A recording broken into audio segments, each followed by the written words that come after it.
is Joel at Story Pipe.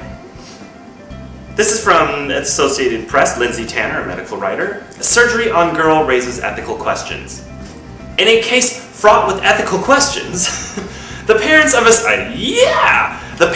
a severely mentally and physically disabled child have stunted her growth physically to keep their little pillow angel a more manageable and portable size. I like the idea that they refer to their daughter as a pillow angel because, nicknames like that help you forget that maybe it's your daughter.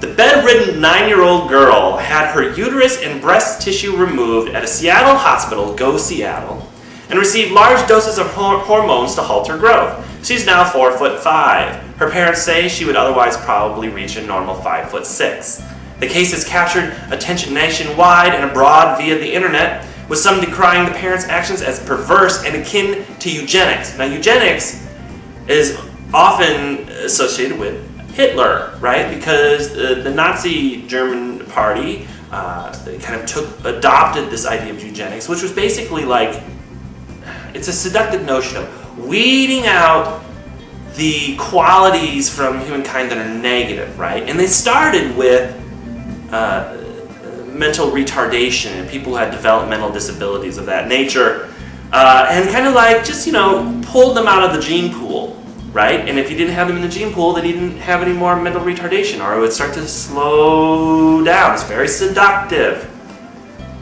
And that's why this is kind of like akin to eugenics. Some ethicists question the parents' claim that the drastic treatment will benefit the daughter and allow them to continue caring for her at home.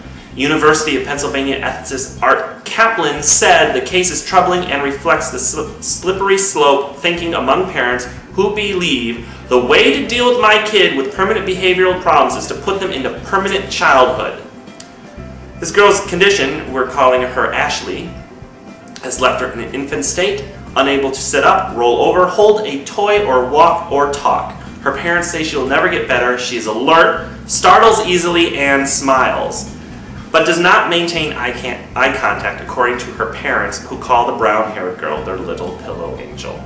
Ashley's smaller and lighter size makes it more possible to include her in family life and activities that will provide her with needed comfort, closeness, security, and love, mealtime, car trips, touch, snuggles, etc., her parents wrote.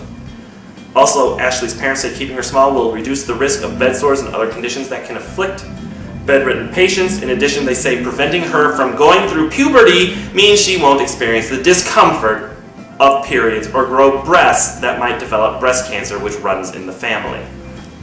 Even though caring for Ashley involves hard and continual work, she's a blessing and not a burden, her parents say. Still, they write, unless you're living the experience, you have no clue what it's like to be the bedridden child or the caregivers.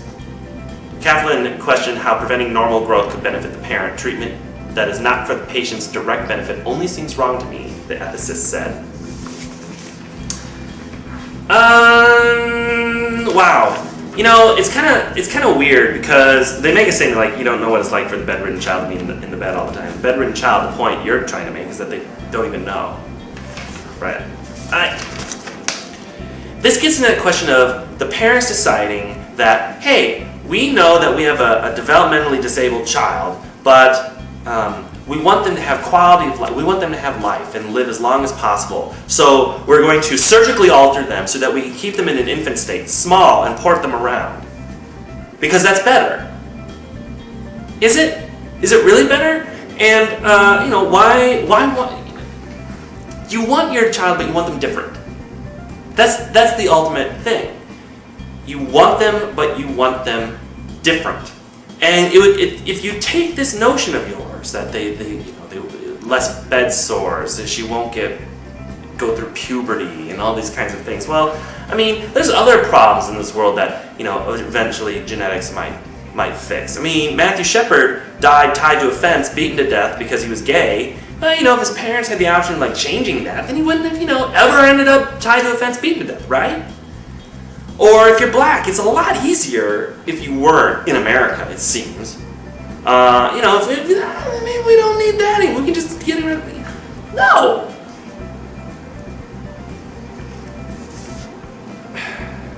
It's a touchy issue. It really is. But people aren't willing to do away with their child. They're only willing to completely and utterly alter their child.